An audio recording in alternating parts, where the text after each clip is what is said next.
Okay, this is a life story of a very remarkable woman who has undergone a lot of transitions in life. She went from Lillie Mae Mass to Lillie Mae Detter to Lillie Mae Simmons.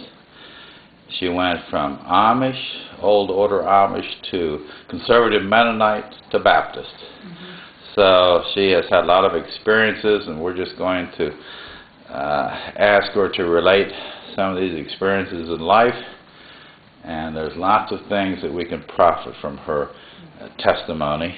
And so, Lillie, what is your earliest memories that you recall? The first things that you recall in life, the very earliest things you remember, as you were an Amish girl living in the Hartley, Delaware area, isn't that right? Yes, that's the little red house. Yes. Okay, Hartley, Delaware. And my earliest memory is eating breakfast. Oh, okay. At the table, and I believe my sister Irene was there. I may have been 4 years old. She would have been 2, or probably I could have been a little bit younger. But I remember being in this little house and eating breakfast at the table, and remembering how good the breakfast was that Mom cooked. And I remember Mom being there. What kind of breakfast was it? It was whole wheat cereal, ground up. Oh, really? Ground up whole wheat cereal. I So think they call them Graham. So your mom and dad made their own breakfast, ground up. From the harvest of the wheat. And they would bake it or what in the oven? No, it was cooked. They would cook it. Cooked into a porridge. Yeah. Wow. Yeah, I thought that was really good. And the next other memories I have of living at the same house was a time when Dad was not at home. It was dark, and we heard the chickens cackle in the chicken house, just going crazy. And of course, it could have been an animal, but we had the worst idea of what it could be. We thought there were chicken thieves out there, and we were scared to death. And Mom was sitting on the bed in the bedroom, and we all crowded in there around her because we were all so scared. Now, which older brothers and sisters were there at that time? Well, there would have been Lawrence, and I remember Lawrence. I don't have a clear memory of Dan at that time. Oh, you don't? No. But you remember Lawrence? I remember, yes. Yeah. And Irene, I was old, she was 2 years younger, and I was old enough to know that she was there too. Maybe she was the baby. I don't think John was born yet. Yes. Okay. That was on the Webb place. On the Webb place. Okay. Little red house. Okay. And now, before I continue, may I? Yeah, go ahead. I would say that our life story as Christians, and I want to say that's my life story as Christian, is a story not so much of what we have done, but of God's faithfulness. That's right. Throughout life. And the one verse that I've always looked to in the scriptures was Philippians 1:6. Being confident of this, that he who began a good work in you will carry it on to completion until the day of Jesus Christ. And that's the confidence I have. Amen. I could give my life story as a series of failures, one failure after the other. But in looking back, this is God's faithfulness, bringing me through those failures and teaching me many things. And because I feel that even though I appreciate and am grateful for the successes He's given me in life, my greatest learning came through my failures. And actually, when I say failures, not only human failure, but actually sin that that has happened, and that I had to acknowledge, and that I needed to have victory over. And He has given me victory over it, and I praise Him for it. That's right. Amen. So going back to my story. The next memory I have that stands out would be when I began school at age 6. Okay, now there's one thing before that, Lily. You know, Lawrence, you mentioned his name, he was prone to run off. And Dad, Clarence Mast, had to cope with this. And he coped with it in some unusual ways. And this isn't to say anything in a derogatory manner about him, but the only way he saw of dealing with Lawrence's running off was to tie him to a tree. Do you remember that? Tying to the tree. I do not remember. It's been talked about a lot, so my memory may be more of what other people have said. Okay. Having the story related than my actual. Okay, but you and Irene brought him food while he was tied to a tree. Yes, I think we did. But as I say, Irene's memory's better in that than mine is. Okay, so that was a very early memory, which Yeah. Well, in the first grade, I was very, very shy. And what school was that? That was a one-room schoolhouse. What was the name of it? Pratt. Pratt School, right. Pratt School. And, who was your teacher? I don't know her name. Okay. She was a woman. And I remember getting hot bean soup for lunch. Okay. Wasn't it one of the Webb girls who taught? Possibly. Possibly, yeah. But you don't remember. No, because I was too shy to really pay much attention to a lot of details at that time. Yeah. And you were a little Amish girl. Oh yes, I was a little Amish girl. Did you wear a black head covering? Yes. A black head covering and a dress down to your ankles? Right. Okay. I was Amish until I was 10. Okay. And I was getting into the pre-adolescent stage where I began to think about dressing like the older girls, which was with a white cap. With a white cap, right.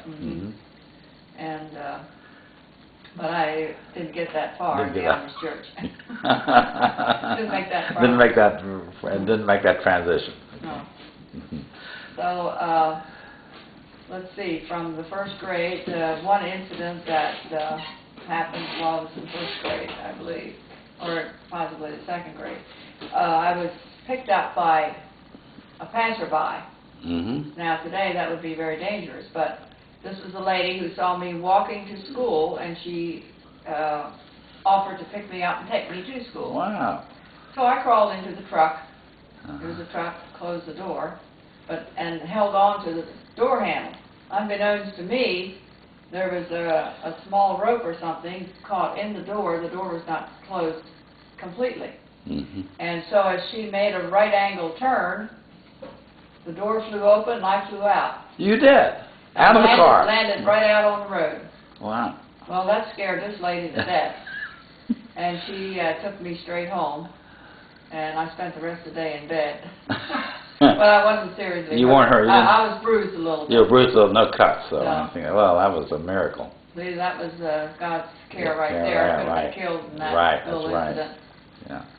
And at that very same corner, there was a little corner store, and I committed my first theft there that I remember. I stole a piece of gum.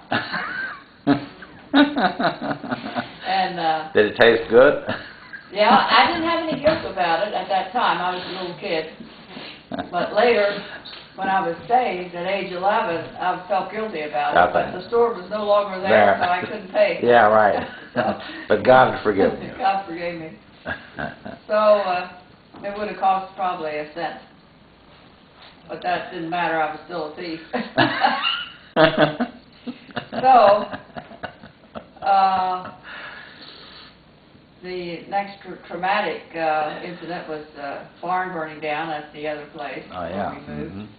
I was and a baby we rented then. that farm, but the barn burnt down, and we all went to the neighbors and watched it burn. And so we moved from that place to the farm that was next to the Henry Schrock's and Henry Troyer's. Yeah, the Bryant place. And that's where we got into trouble with the Amish church. Oh, yeah. What do you recall of that? Do you recall anything of that? I recall that the preachers came, and I had an idea of why they were there. Did you? How old were you then? Yeah. I was probably, I was 10. You were 10, okay, so you had a good comprehension. Yeah. 10 going on 11. Mm-hmm. And Did Dad talk a lot about it? no, he didn't. He didn't talk anything to you? I think Mom was kind of more upset than he was Okay. about it. And I remember Mom going to Grandma, her mother, and asking, what shall we do? You know, because Dad wanted to go and join the Conservative Mennonite Church, right. because he was reprimanded by the Amish for right. driving a truck. Mm-hmm. And so Mommy said, well, go with him. That seemed obvious, yeah, right? right. So Mommy had the answer. She had the answer, right. She had the right answer, yeah. Life herself, that right. she knew that whatever your husband did, you better go along. Yeah. As long as it, you know, wasn't wasn't wrong. Wrong to right. do so. So that brought us into the Mennonite Church, and that was a whole new phase right there. And so we traveled all the way from Hartley to Greenwood that time, from that farm? I believe that was about 25 miles. Mm-hmm. And we went every Sunday and often stayed down and visited with certain families of the church so that we could also attend the Sunday evening service. Okay. Mm-hmm. And then came home after that. Which families did we visit? We visited Nevin Bender's family. Oh, really? Eli Schwarzentruber, Milt Schwarzentruber. We often had dinner at these places. Mm-hmm.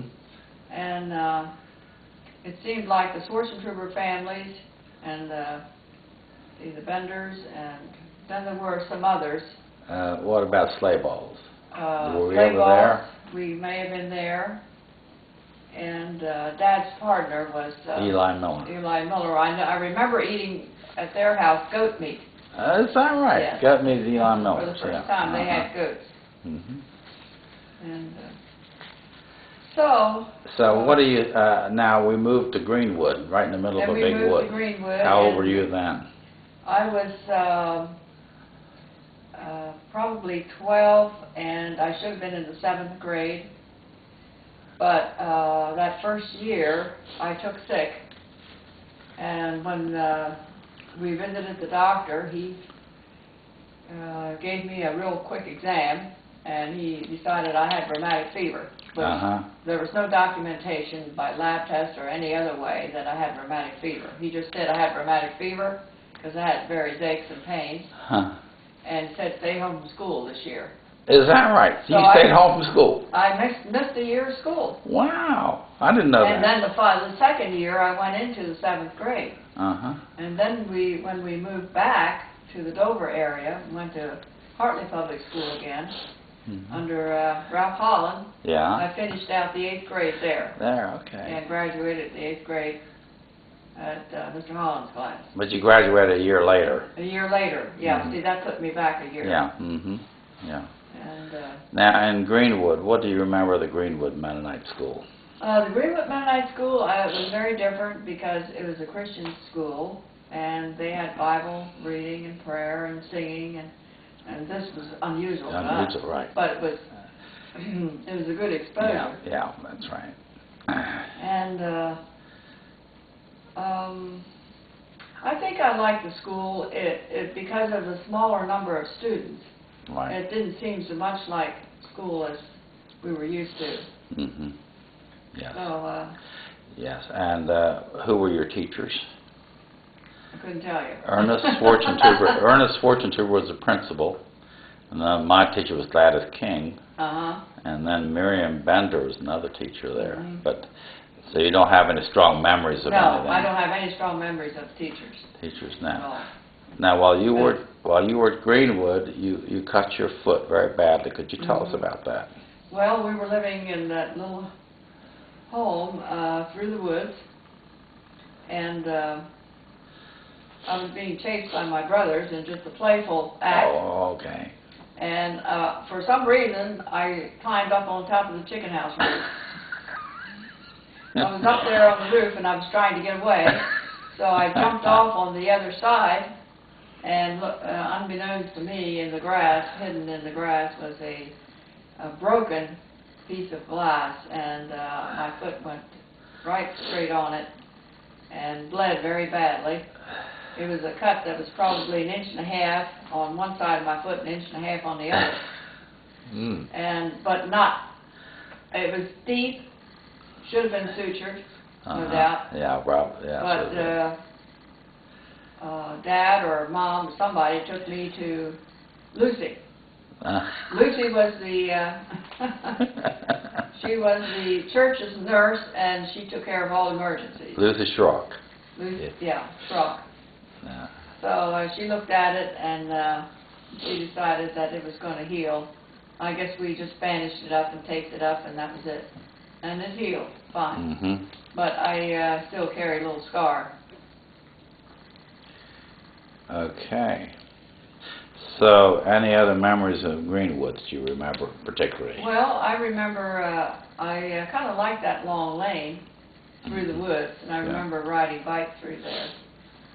And so you rode a bike to school? Mm-hmm. Wow. Did you walk to school? I think I walked to school. I just rode. We probably had one bike and shared it among us. We didn't have bikes for everyone. Right, you rode it to school. Now there was a pond that you used to skate at. Were you involved in that pond? No, I never skated. Never skated on ice. I didn't have very good balance. Okay. And I don't even today. My sense of balance is not the greatest. Yeah, yeah. Now, what do you remember of the transition from the Greenwood back to Hartley? Well, I think we were kind of glad to get back to our usual surroundings. And how did we move there? Do you remember anything of that? The moving? The move itself, no. I really don't. I guess Mom and Dad pretty much took care of that. We had a truck. We weren't involved too much. We had an old truck, and we loaded all the furniture on the truck. And I don't know where Dad got the truck from, Eli or someone else, and we made several loads of furniture down there. Yeah. Mom must not have involved us too much in the preparations of moving, because I don't remember too much about that. Right. And so when you got back to Hartley, what do you remember of Hartley Public School? Hartley Public School, I felt was a good school. Now, when we came back to the school, see, I'd already been at Greenwood Mennonite School. Yeah, right. And in the interim, that first year that we lived down there, or even prior to moving down there, I think it was the first year that we attended Greenwood Mennonite Church, was the time when I accepted Christ. Oh, you did? My Savior. How old were you? I was 11. 11.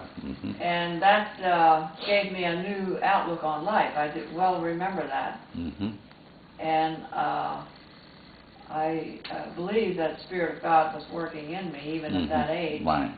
Because I looked at things differently. And when Mr. Holland would be so rough with the kids, I thought, this is not right. Yeah. And I wrote him a letter. Oh, you did? You wrote Mr. Holland? And I told him that this is not right to treat the kids like this.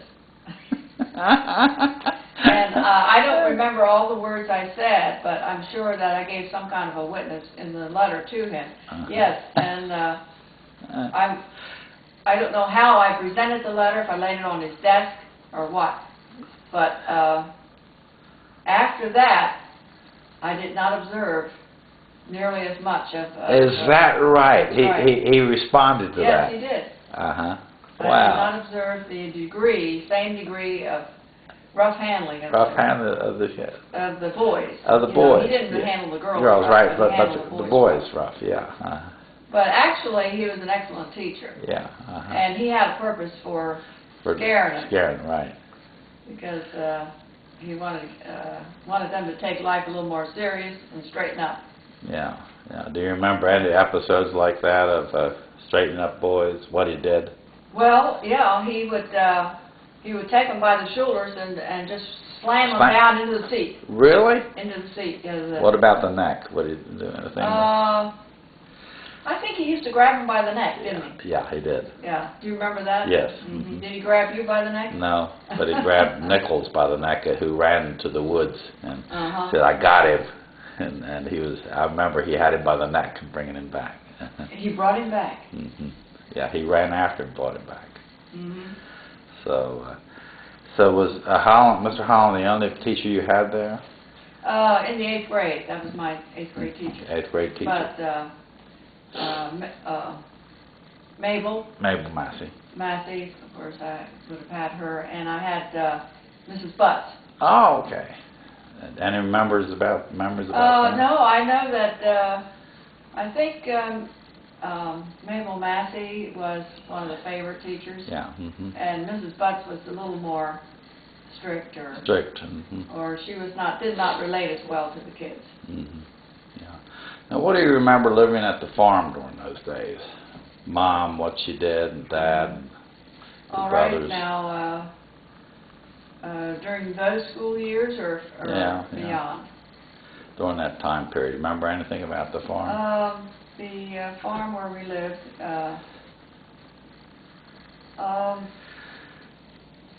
No, I don't. Yeah, I don't think so. It's kind of all a blur. Yeah. Well, it's not so Not much a blur, Now but I can nothing remember specific. some details. I remember the horses we had, and I remember taking a bath by the old stove in the Oh, okay. rinse tub. This galvanized rinse tub that we used for washing was put on the floor next to the stove and filled with warm water, and we take turns taking baths. Wow. Isn't that something?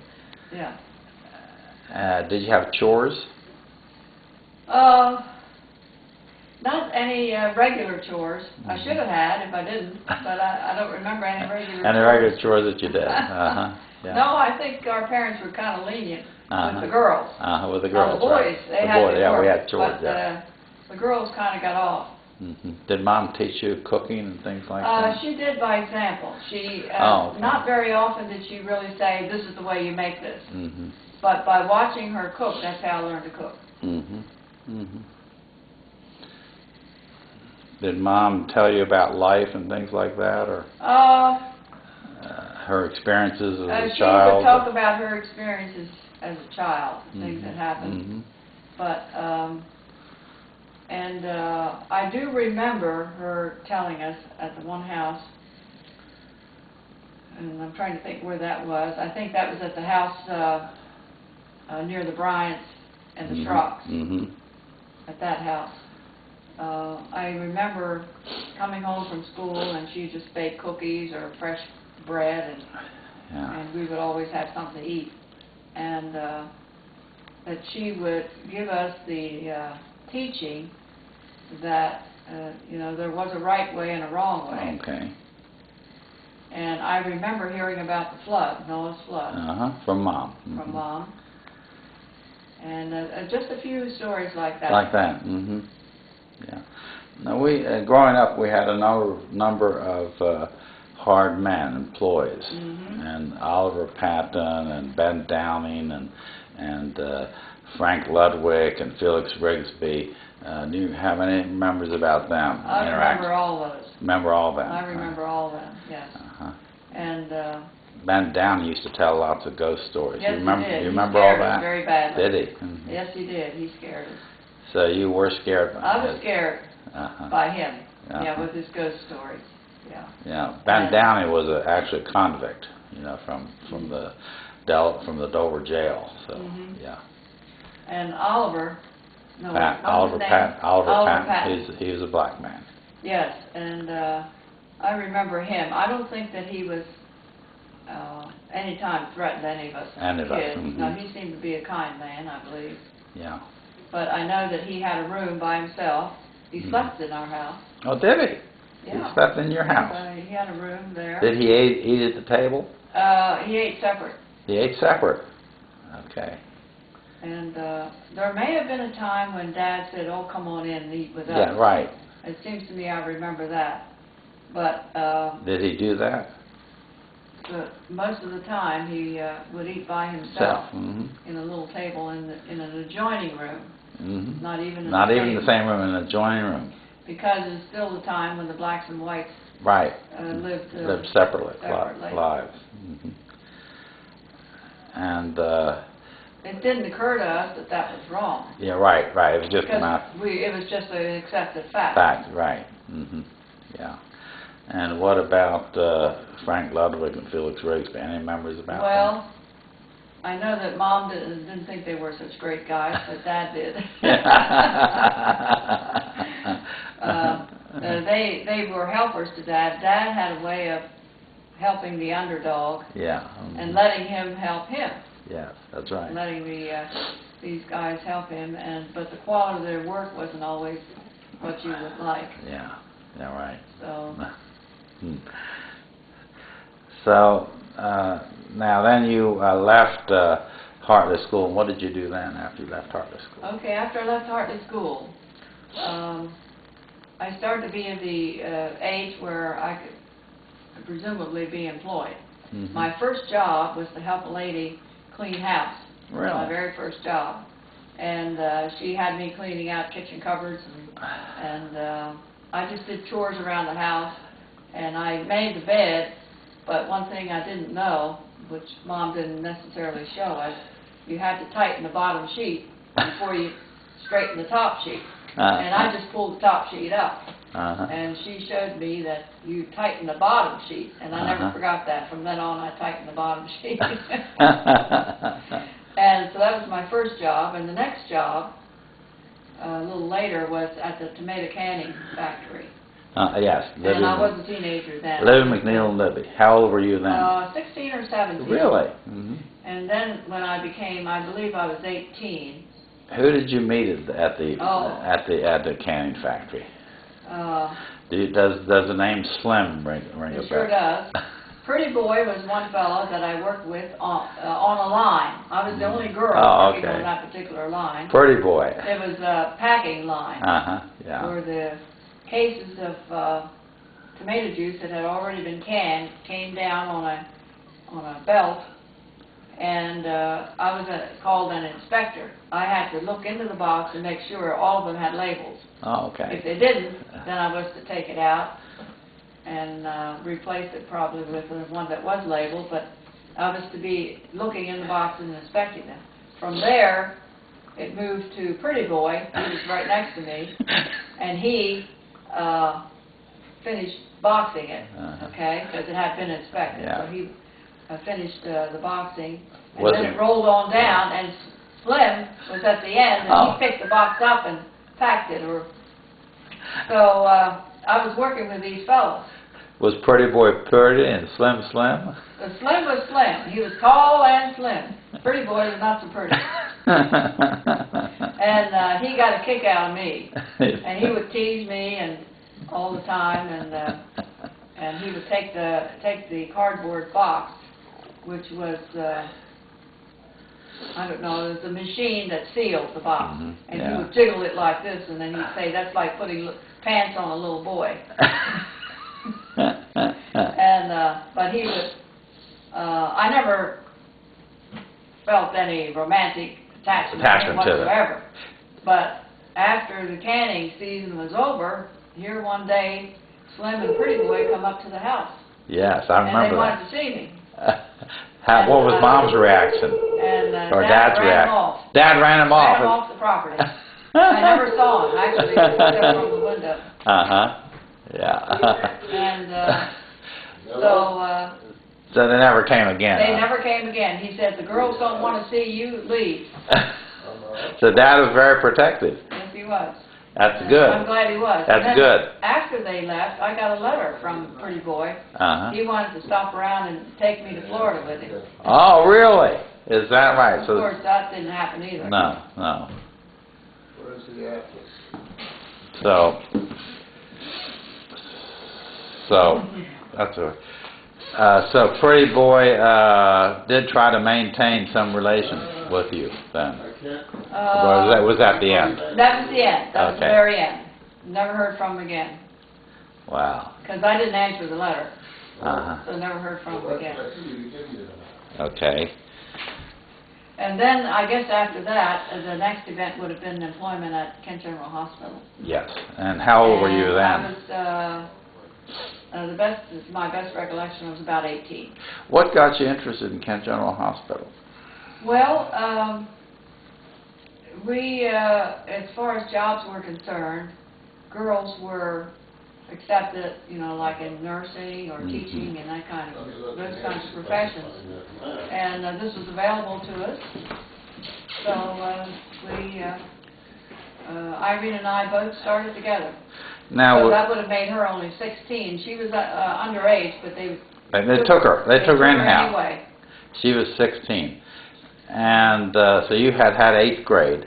I had 8th grade. And how much Irene didn't have high school at that time, did she? No, No. she did not.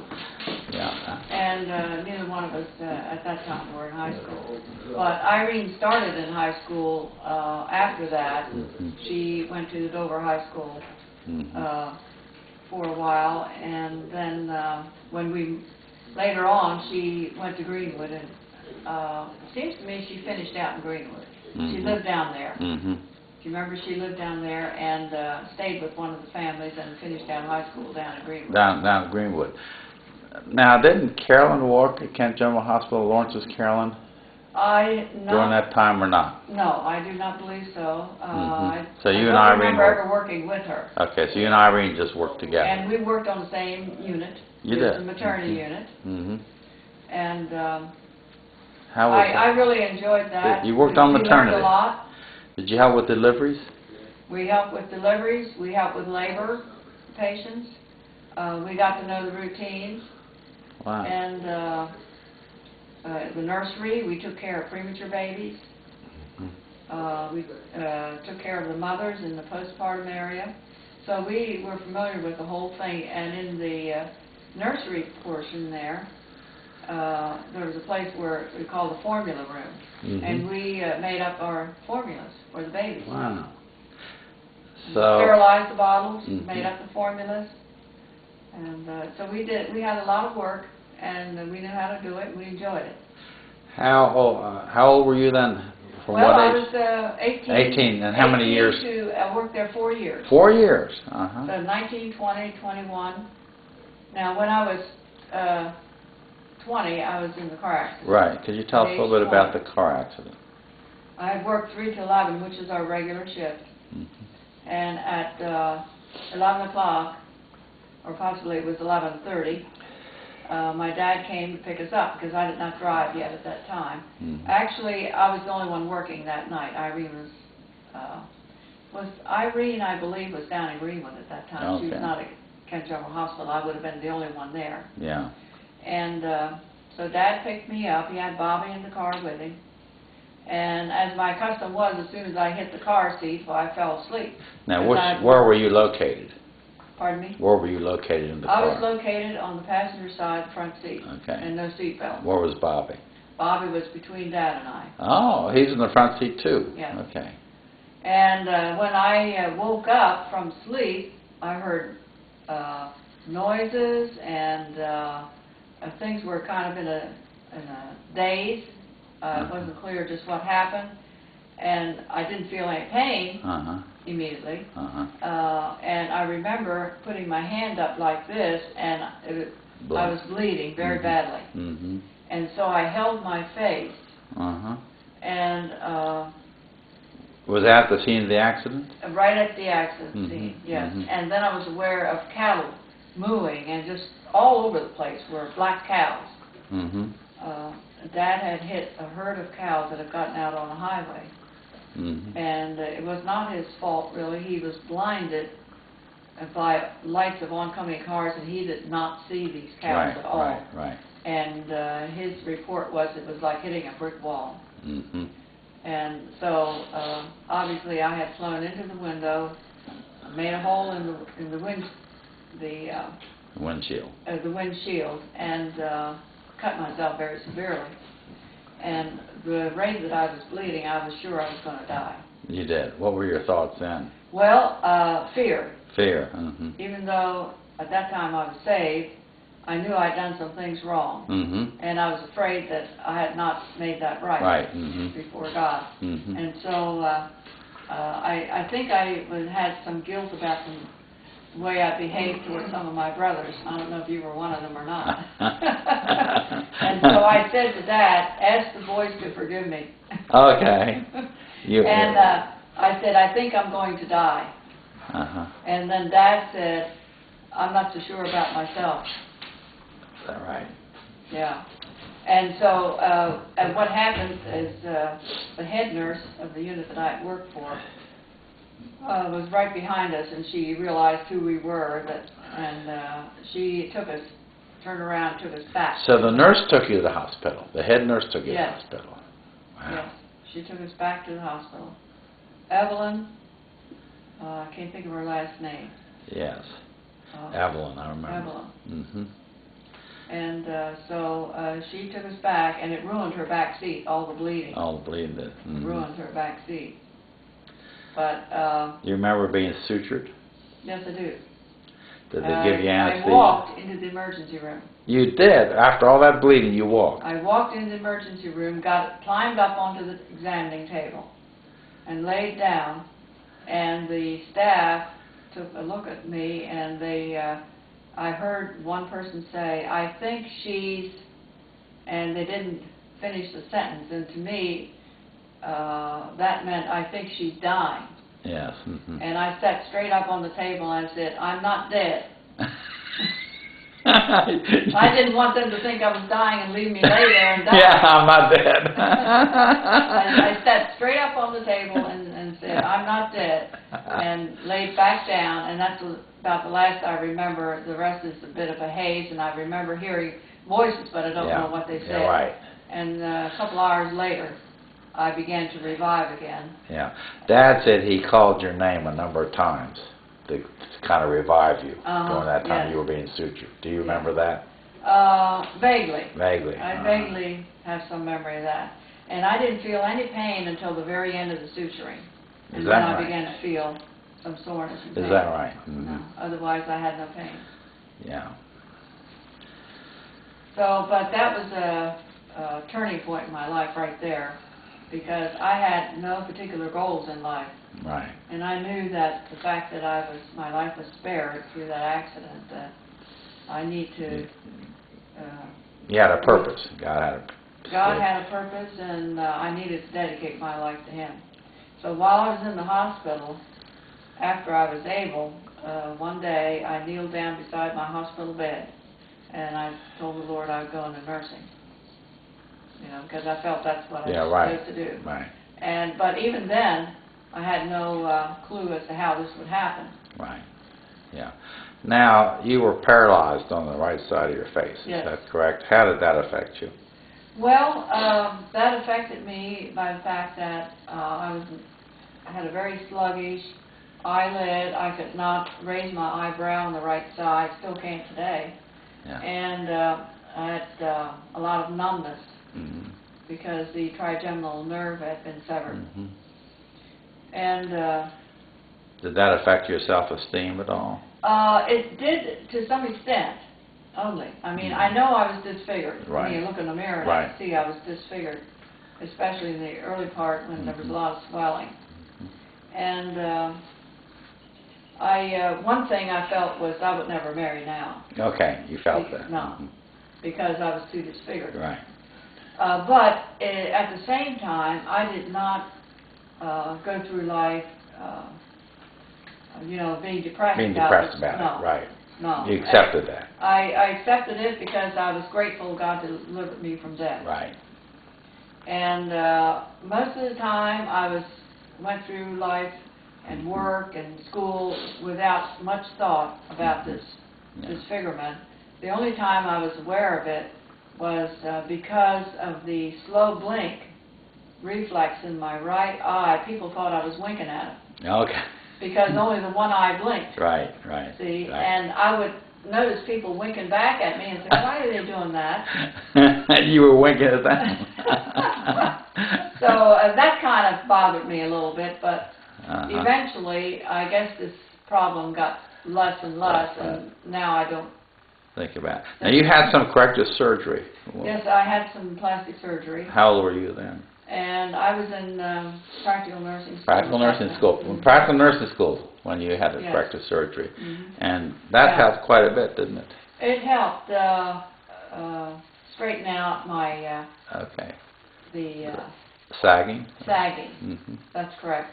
The sagging right here in the face. Mhm. It helped straighten that out, so it was less. There's still some Still sagging. some sagging there, right. Mhm. How did you get into practical nursing?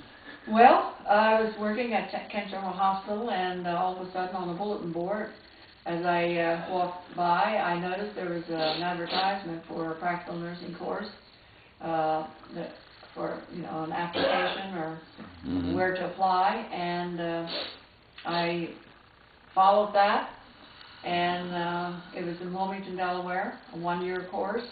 Did not require high school, but it did require 10th grade. Mhm.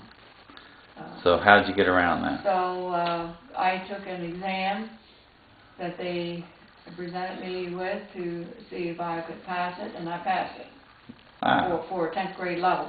Mm-hmm. Yeah. And so I was admitted without any high school. And that is what really started my nursing career. In fact, I was very content with the nurse aide level at that point. Yeah, right. But once I got into school, right. Then a whole new field opened up, and I really enjoyed my learning experience. Right. Yeah. And I did very well in the course, and my teachers told me that I should continue on, Mm-hmm. Go on into professional nursing, which I did. And while I was, but to get into professional nursing, and I decided that I would, instead of taking the diploma course, I'd take the 4-year college course. Mm-hmm. If I was already older, Right. and I may as well go for the college course. But in order to be admitted, I had to have high school equivalency. Yeah. So I went to Wilmington High School for 2 years. You did? Went to Wilmington High School for 2 years? For 2 years. I just forgot that. They gave me all academic courses. I was exempt from gym and all those things that were not academic. And so in 2 years' time, I finished 3 years of academic work. And then I took the GED and passed it. So I never took the last year. Oh, you never took the last year. Just took the GED and passed it. And passed it. Did you live in Wilmington at that time? I lived in Wilmington. And you were did you work as a practical nurse? I did. See, that helped me out because I worked as the practical nurse on the weekends and every time that I had an opportunity. And went to school during the week. Okay. So I lived at the YWCA. Oh, you lived at the YWCA in Wilmington. For part of the time, and part of the time I lived in a private home, had a room, rented a room. Uh-huh. Wow. Isn't that something? So that was my first city experience. And how old were you then during those years? Well, I would have been in my mid-20s. Mid-20s, uh-huh. Because 1959 was when I entered the University of Delaware. Mm-hmm. Okay. So I had 1 year of practical nursing, 2 years of high school and working as an LPN.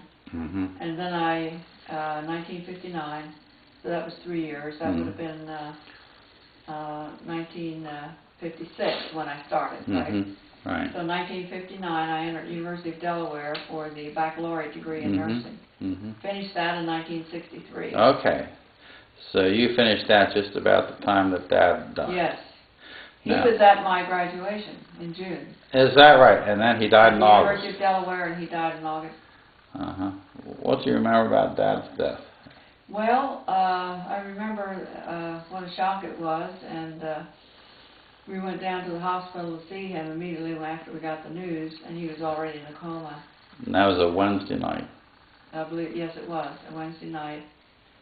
We stayed all night.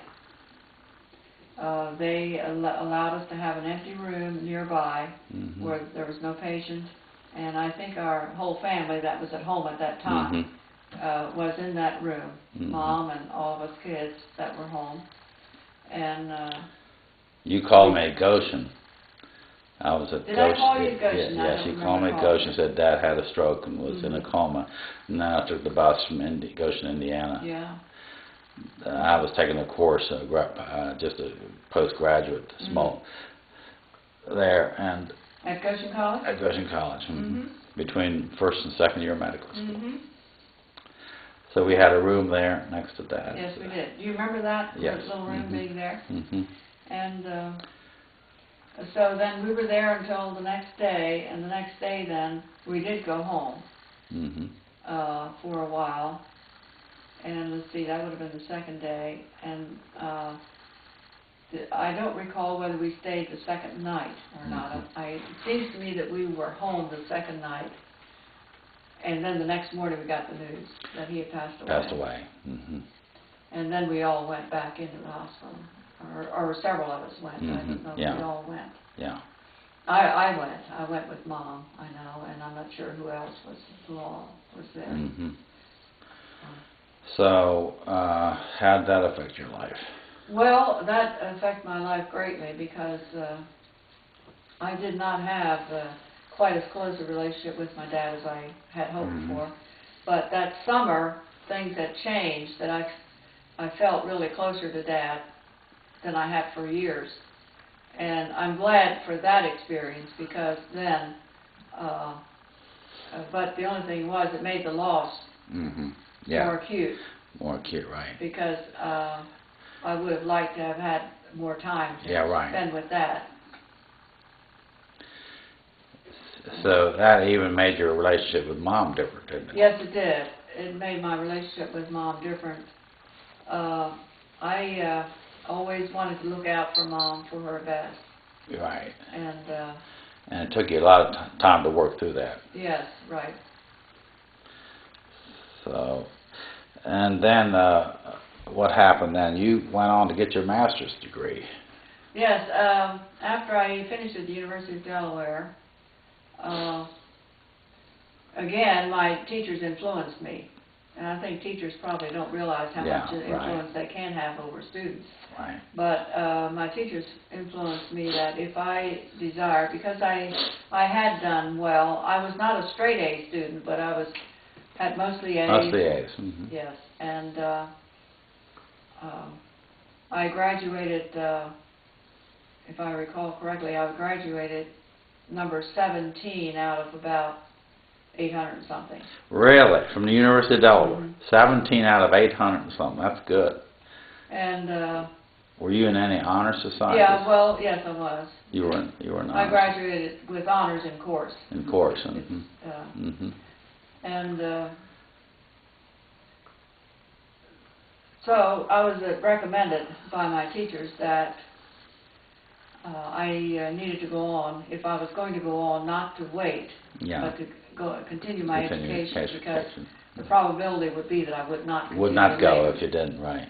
Right, so you were at Case, Western Reserve? I was at, it wasn't combined with Case at that time. That was Western Reserve. It was separate from Case University. It was West Reserve University, Cleveland, Ohio, and public health nursing is the thing that I...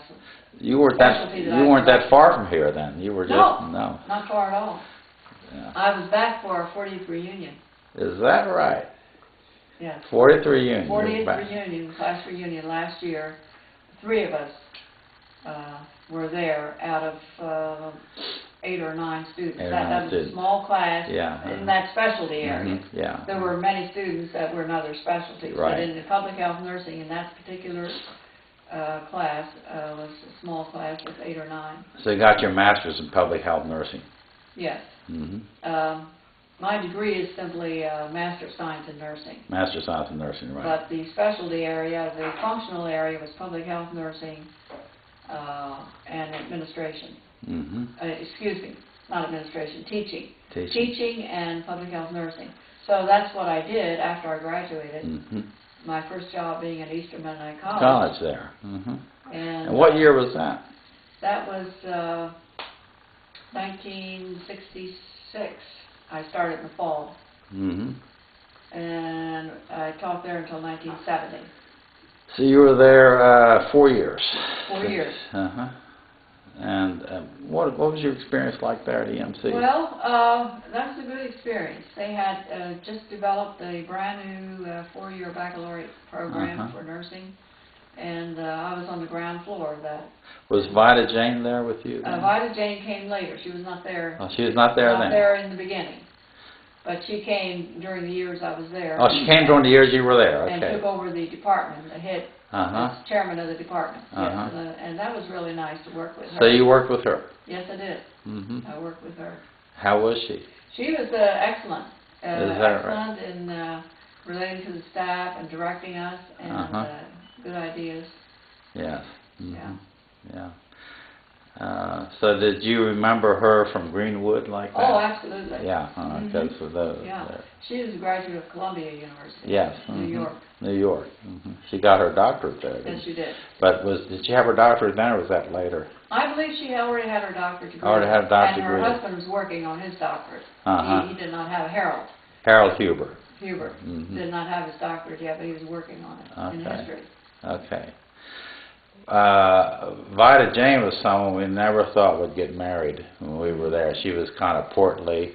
You know, we just decided, you know, she was written off kind of, and the two of you made out very well.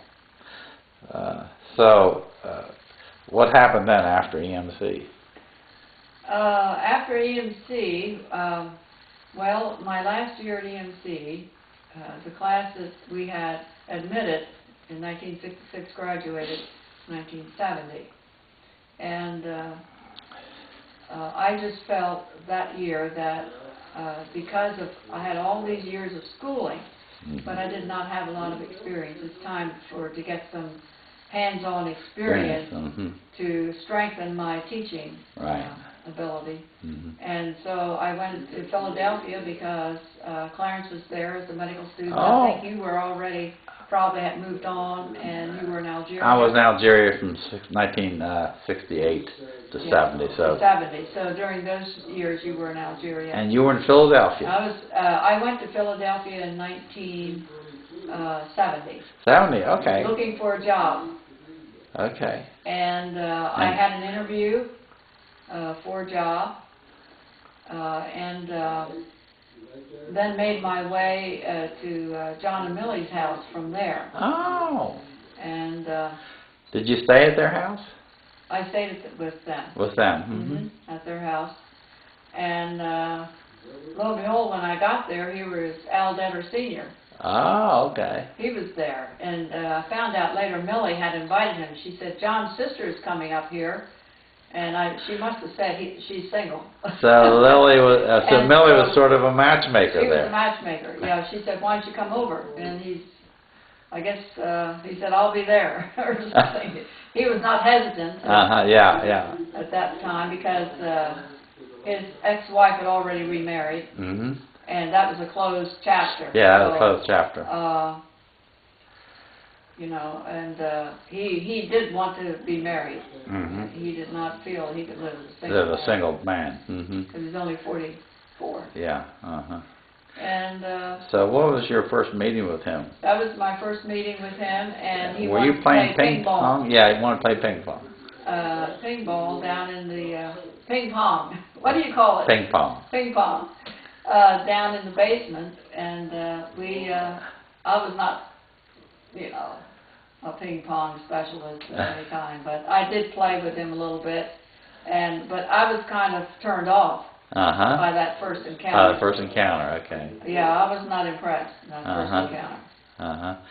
But later on, I had met another fella that I connected with him through a Christian dating service. Oh, wow.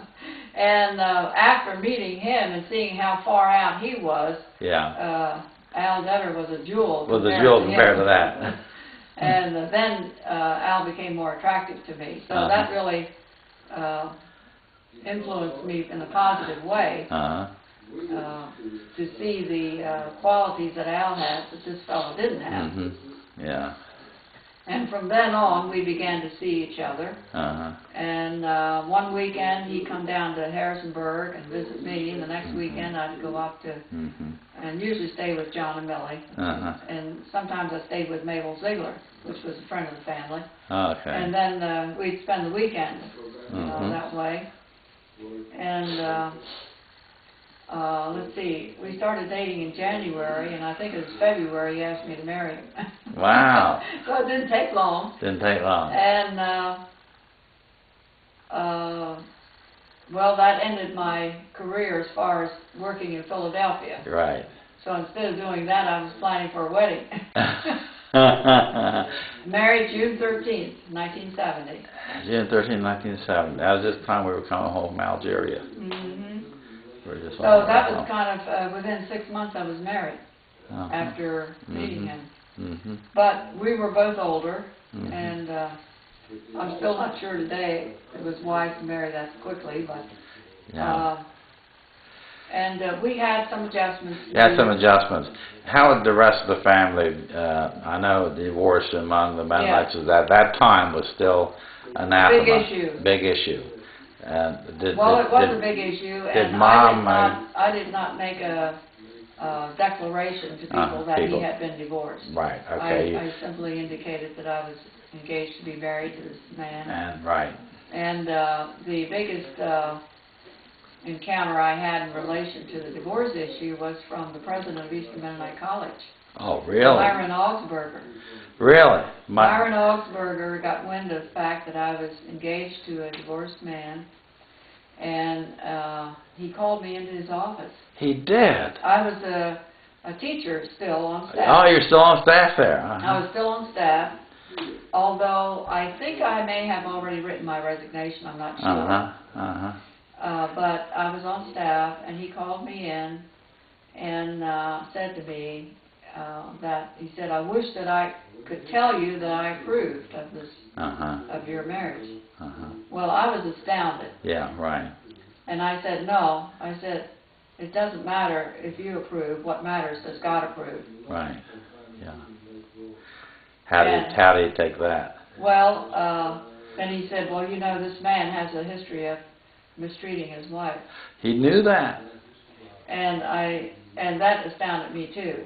Yeah. I said, I was just blank. I did not right, have. Right. And you know, this was mostly talk. And gossip. Gossip. Mm-hmm. That brought that information.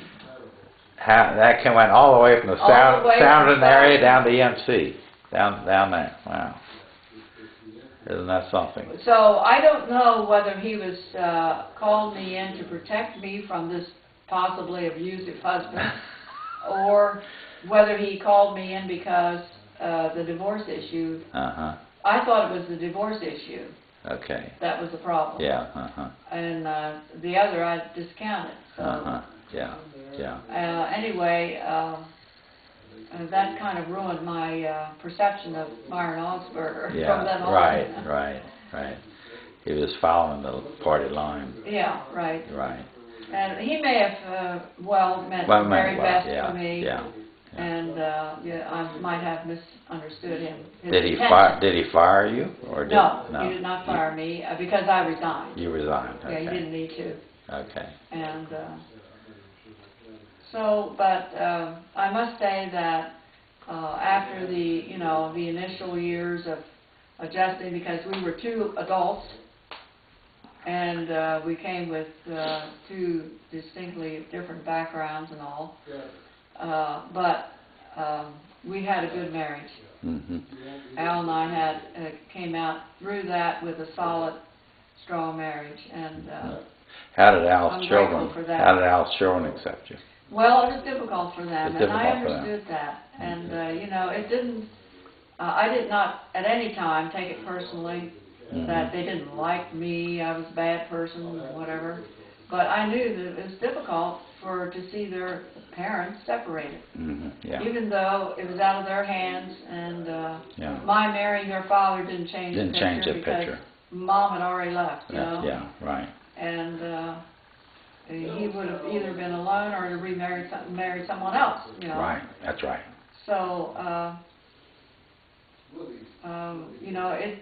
it was a hard adjustment for them, and I think in some respects still is. It's a situation that never solved completely. Never solved in this life. No, it simply must be accepted, and the hurts need to be forgiven. Yeah. That's right. And That's go the from only there. way you can deal with it. Yeah. So, how did you ever get to the Tunkhannock area, Clarence's area? Well, we were planning at that particular time to enter a ministry which is called Grace and Truth Evangelistic Association. Mm-hmm. And because we had become familiar with this organization, it was a ministry tied to a kind of a camping environment. Mm-hmm. And I felt that I could function as a nurse on campus, which they needed if there were going to be lots of children involved. Mm-hmm. And this was a ministry primarily to teens. Mm-hmm. And then Al would serve as a maintenance. Mm-hmm. Mm-hmm. And you committed yourself to that, We committed ourselves to that. We made application to join this work. We were accepted. But not officially, just unofficially accepted. And my husband, on the grounds of that, decided that he could move ahead, sell the farm, and our intention was to buy a small trailer and put it up on the property, and that would be our home. And we were told that we could do that. But then we realized later that we were expected to share our home with others, that it would not be our personal home. And this was very important to Al, that he have his own personal home, that where he would have privacy and not be invaded by other people. So that was became an issue. And then also other matters came up which he could not justify in his own mind that this should be this way, and so we withdrew. But we had already sold our home, and so we... Where were you living then when you first married? Souderton. Souderton, you lived in South? 15 South 4th Street. 15 South 4th, his old home, you Yes. were living there. And so my brother Clarence had said, if you have any problem and need a place to live, I have a farm for you to move to. Oh, okay. So you lived on one of his farms? So we called him up, said, is the offer still good? He said yes, so we moved up onto his farm. Okay. Which he owned the farm, but he didn't live on it. It was an empty house. Edna had her furniture there. Our furniture was stored. We did not move our furniture up at that time. But then the following year, we moved into the smaller house on the property, and then we did move our furniture. Okay. And what did you do then as far as work? Were you working as a nurse up there? Not for 1 year. I did not year. work as a nurse. I simply helped out on the farm. Helped out on the farm? We were raising young beef cattle. Oh, okay. Heifers. Heifers, okay. Well, they were young stock. I guess they weren't all heifers. Yeah. And that was our work, and Clarence was getting more and more of these young stock in, and we were caring for them. And then he got hogs after that, raised hogs. None of his farming projects really turned out to be that well successful. That well, and so as years went by, he changed his approach to farming. Yes. But we lived in that smaller house, and it was while there we decided we needed to have our own home. And so we looked around for a place, and the first place we came across was South Auburn Home, and it was within our means. We bought it, and we lived there for 20 years. Wow. And that was a little yellow house. Little yellow house in South Auburn. South Auburn. And what were your experiences there? Now, so you went to the which hospital did you go to? Tyler Memorial Hospital. Tyler Memorial, same hospital Clarence was located at. Right. And where did you work there? I worked in the intensive care unit. Really? All of those 20 years I worked in intensive care unit, with the exception of 1 year, when I was asked if I wanted the position of head nurse on the medical surgical floor, which is entirely different responsibility. Right. How'd you like that? Well, I was somewhat frustrated, and it became worse instead of better, because I had staff problems, staff head nurse difficulties. Mm-hmm. And didn't know how to solve them. Uh-huh. There seemed to be no solution. And so I was given another offer to return to my job in intensive care, and I very gladly accepted. I much preferred that. Mm-hmm. So I took that.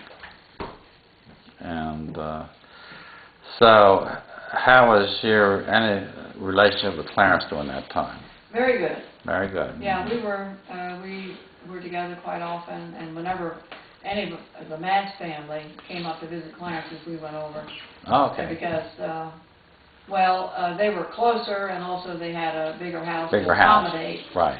a company, and so generally they stayed with Clarence, and then we went over to visit. Uh-huh, yeah. And now, how would you describe your years with Al? I know you and Al were very different personalities. Mm-hmm. You were more withdrawn, and Al was boisterous and extroverted. Well, we learned to adapt to each other's personalities Mm-hmm. as time went on, and I developed a deeper appreciation and love for him as the years went by. Mm-hmm. Yes. Now, Al was very devoted to the Lord, wasn't he? Yes, he was. Yes, he was. And he let people know it. He was always witnessing. Always went. Always. Mm-hmm. And many times he would tell me, he said, I don't know what to talk about. I don't know politics. I don't know many things to discuss. He said, all I know to talk about is the Lord. I said, what better subject is there to talk about than the Lord? Right. You Yeah. know, So, you were there with Al then. How many years were you married and all to him? we were married 24 plus years. We did not make 25. We would have made 25 years to the year he died. Mm-hmm. How did Al die? He died by car accident, unexpected. He was in the vehicle with his buddy.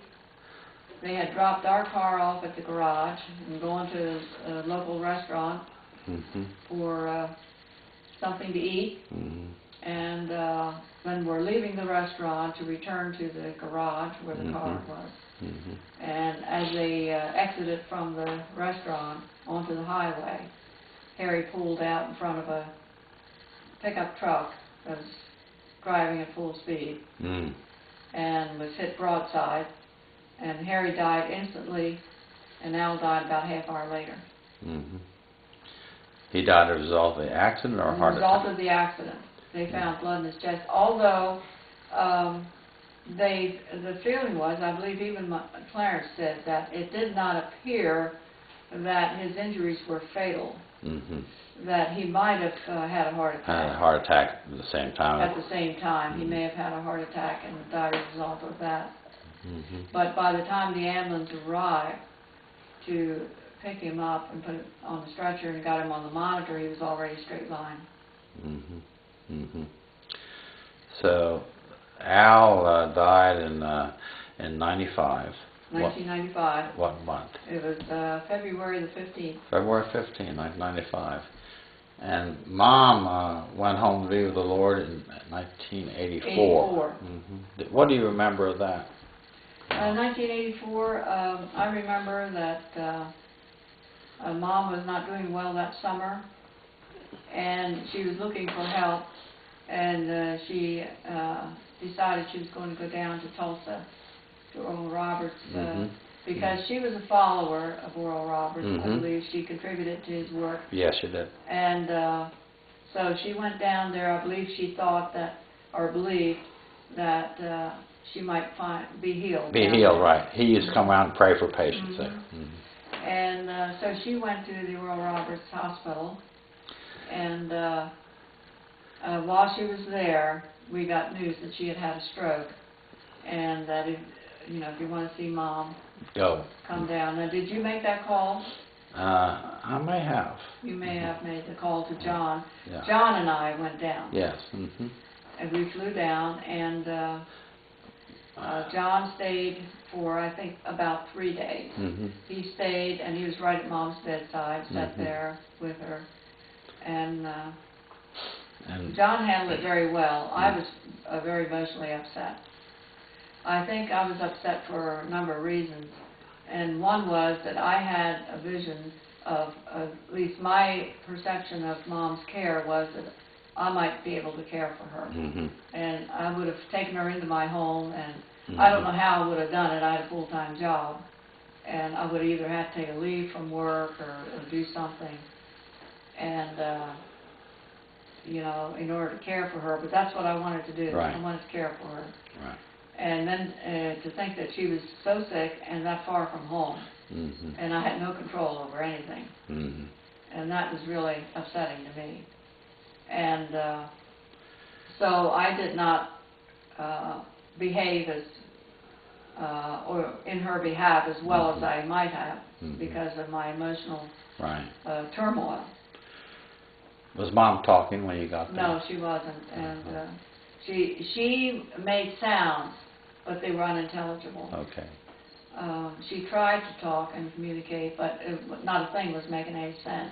And I don't know whether to her it made sense or not. She probably had thoughts in her mind and thought she was saying what she wanted to say, but the two were not connected. Mm-hmm. And I remember that I believe Charlene called on the telephone during the time that I was there, and the telephone was right in Mom's room, and so I was talking to Charlene on the phone, and she asked me, does she talk? And I said to her, no, she thinks she can't talk. And Mom heard this. Oh, okay. And from that time on, she never attempted to talk. Is that right? And I said, wow, you know, I shouldn't have said that in her hearing. Mm-hmm. Because she understood. Yeah. She understood, even Right. though she wasn't able. She Right. had expressive aphasia, Right. but apparently she could understand Yeah. and comprehend. Right. Because I said, no, Mom cannot talk. Mm. You know, she's had a stroke. Mm-hmm. And she was trying to talk, but she Right. couldn't Yeah. communicate. And from that time on, I never heard her attempt to say a word. Word. Mm-hmm. Now you made a very difficult plane trip, didn't you? From Yes. Oklahoma Well, to it wasn't Pennsylvania. difficult to me, because I felt very content and happy that Mom was on her way back to our area. And I thought, if anybody can help her, Clarence could. And Clarence wanted her up there. He said, Yeah. Yeah. you know, bring Mom up here, and I'm going to try to help her. Mm-hmm. So we arranged to have an ambulance flight. Mm-hmm. There was a nurse on the plane, besides, you know, I was there as family member. Oh, there was a nurse on the plane. There was a nurse for part of the way, yes. There was a nurse, and myself, Mom, and the pilot. Okay. And we were just going along. It was a nice sunny day above the clouds, and Yeah. we were having a good trip, and then we see little puffs of smoke. Huh? I was sitting, see little puffs of smoke going past the window. Uh-oh. That isn't good. Didn't look too good, no. And so he landed at an airport, I guess the next one in that he could get to. Mm-hmm. And he said, I have 2 engines. I can make it on 1 engine, but I'd rather not. Mm-hmm. And I'd rather not either. No. So he landed, and it was at least 2 hours before another plane was arranged for. And during that time, Mom was just laying in this plane on the stretcher. Mm-hmm. Mm-hmm. And was she inside the plane? Inside the plane. I had to leave her for a little bit to make a telephone call. And at that point, the nurse left too. Is that right? So she was by herself? She was by herself for a long enough time that I could make a call to state what had happened. Okay. So that we'd be delayed, you know, Right. coming in Right. to the airport in Tunkhannock, Yes. or Wilkes-Barre. Yes. And finally we got another plane, and this one was much smaller. There was just barely room for Mom, and I was squeezed in right next to her. And now, you know, it's possible, I just don't remember about this, if there was somebody sitting up there with the pilot, like a nurse person. There may have been, I don't remember, but I know the pilot, Mom and me, and there may have been another person. There's no way that she could have helped, because there's no way you could do anything back there. Right. The space was extremely small. And, but we flew into Wilkes-Barre at dusk. It was just dark as we arrived. Yeah, and Clarence was there waiting. Clarence was there waiting? With a van and a mattress in the back of it. And really? we got Mom onto that mattress, and he stopped and got her a milkshake. Really? And she took it? Yeah. She took the milkshake? Yeah. So she was still, responsive? She was responding. She was very calm through the whole thing. I did not sense any distress with her. She was very calm through the whole thing. Now she went to the Tyler Hospital. And she went, she was admitted. Now she didn't live very long after that, did she? I believe altogether something like 10 or 11 days. 10 or 11 days. And what was her course like there? In the beginning, not too bad. We had her up in the wheelchair. I wheeled her around and introduced her to, said, "This is my mother," And so you had her up in the wheelchair? Oh yes, we had her up in a wheelchair. Now she came in on a weekend, like a Thursday or Friday, and then that following Sunday was when all the family was up. Right, we were all up there one last time. Right. Had our picture taken with her. And everybody was joking around, and I think Mom had a milkshake then that we were trying to encourage her with. Right. But from that day, from Sunday until the day she died, she took a downhill course. Because I think that she recognized that her condition was not good, and that she must have known that the end was near. But yes. She had seen her family. Yeah, that was after she saw her family, right? She had seen her family. And she began to refuse food. Oh, okay. And of course I knew that was a serious problem, and she refused to eat. She clamped her mouth shut. Is that right? Couldn't get a spoon into her mouth. Is that right? And I don't know what the reason was. Whether she just decided that this is it, I'm not going to eat anymore, I'm just going to pass on. Yeah. Or if she had any paranoid ideas that this might be poisoned, or I have no idea what went through her mind. But I tried to be very firm with her, and I said, "Mom," I said, "if you don't eat, they'll have to put a tube down your nose into your stomach." And I said, "You're not going to like that. That's not going to feel good." Yeah. But there's still no change. No change in it. No. So she wanted to go on at that point. She wanted to go on, and at that point, I would have liked to just stop working and spend my time with Mom. But that wasn't possible. Yeah. It could have been done, but Al felt that we had to have, that income because he was on disability, and I was bringing in most of the income that was necessary for me to work. Yeah. And so I went ahead and worked, but on the night shift, I was working 3 to 11 on the shift that she died. And they called me to come over and see Mom. And I was there. Clarence and Edna were both there. And she was taking her last several breaths. At the time that I was by her bedside. And she did pass on. And I saw her take her last breath.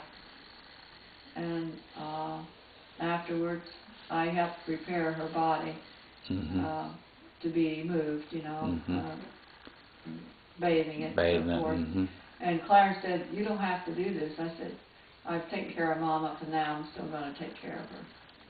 And I went ahead and took care of her body, and before they received it, Yeah. So now Al passed on then in 1995. What happened to you after that? I mean, what was your... Well, 1995 to 1996 was a difficult year for me, and I was at that time, I turned 62. I was 61 when Al died. I was 62. And how old was Al? Al was 69. 69. He would have turned 70 in July. He didn't make his 70th. Didn't make his 70th birthday. No. There was 8 years between us. Yes, right. And he was 69. Right. And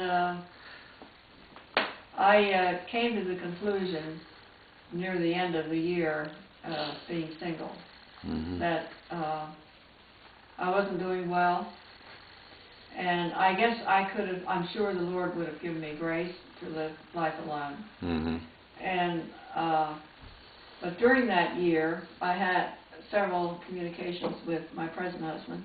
He wrote to me, and he sent me a check one time. Wow. For Al's funeral expenses. Really? And so I felt like, you know, I had known him for many years. You had known him for many years. That I had a connection there with him, and so then I wrote a more serious letter. I was the first one Okay. to do this, and I said to John that I'm looking for a serious relationship, and I said, if you don't desire this, we can remain friends. Yeah. It's fine, you know. Yeah. And he responded very encouragingly. Oh, good. And he said, I never thought I'd ever be married again. And but now he's thinking maybe he doesn't know. One thing he said, I don't know what I have to offer anyone. Yeah, right. And I said, well, you don't have to have anything to offer, just yourself. Yeah, right. And so his mind began to think differently as well. Right. And so in February, he came out to see me personally for the first time. The first weekend in February. Now, what was your it first? was like a 3 or 4 day weekend. He 4 came. I arranged a motel room for him in Laceyville. And where was he living? Here in Erie? no, he was living in at that time he was living in Cranesville. Oh yes, Erie. Yes, Cranesville. Right, Cranesville. He was living near there. Erie. Near Erie. Yeah, because he was in the process of building a house. Okay. That house? Okay. Yes, in Cranesville.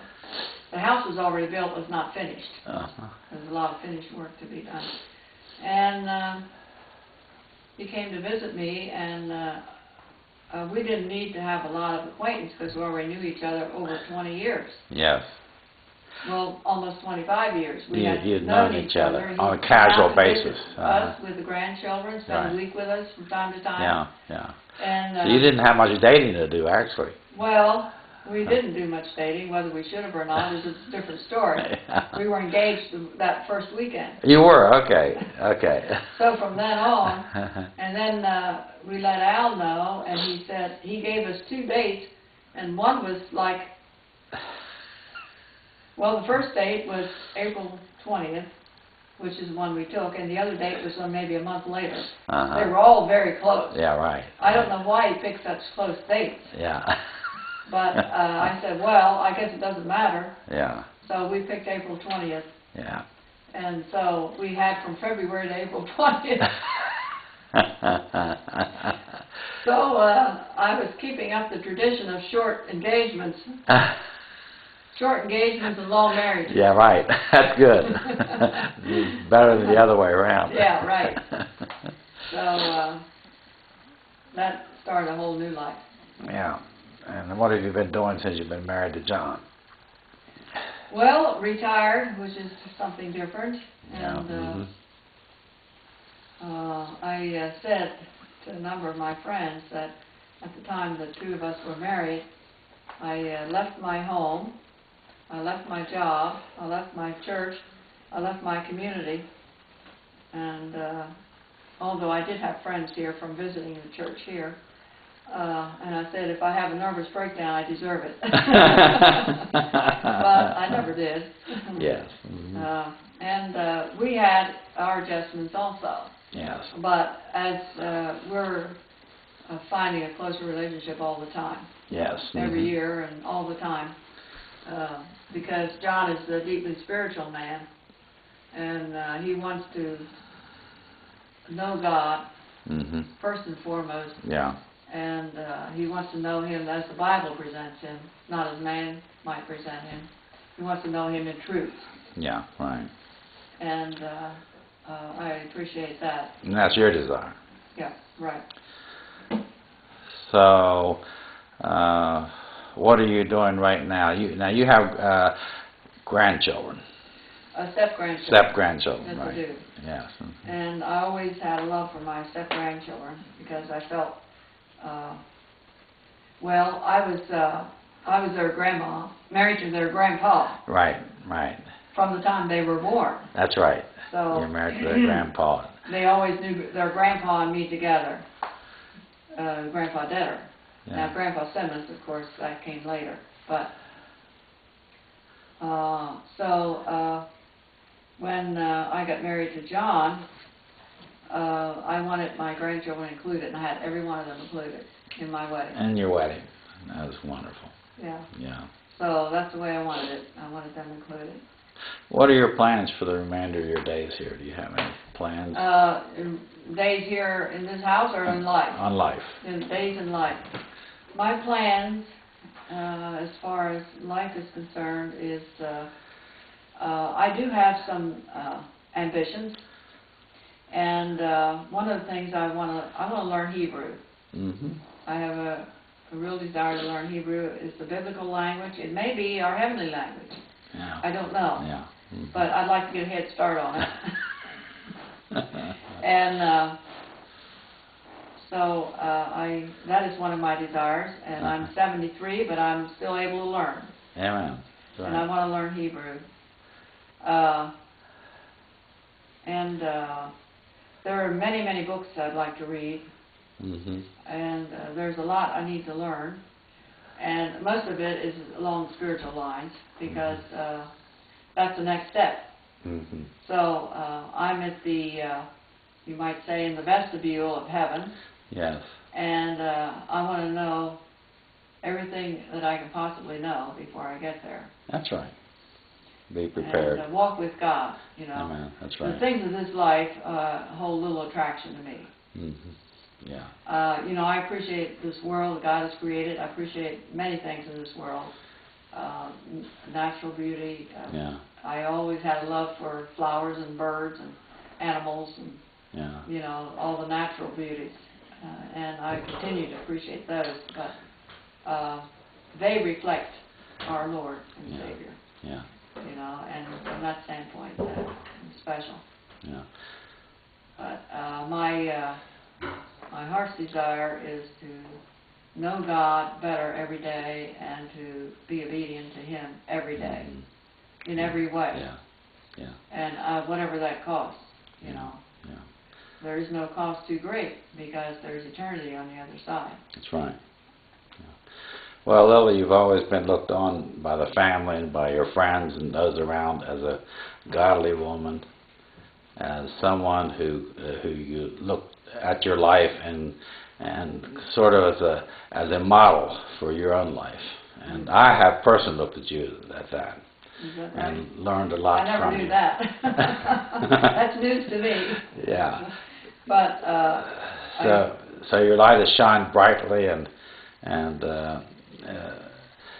it says in the scriptures that your children will call you blessed, and your grandchildren and their parents will call you blessed.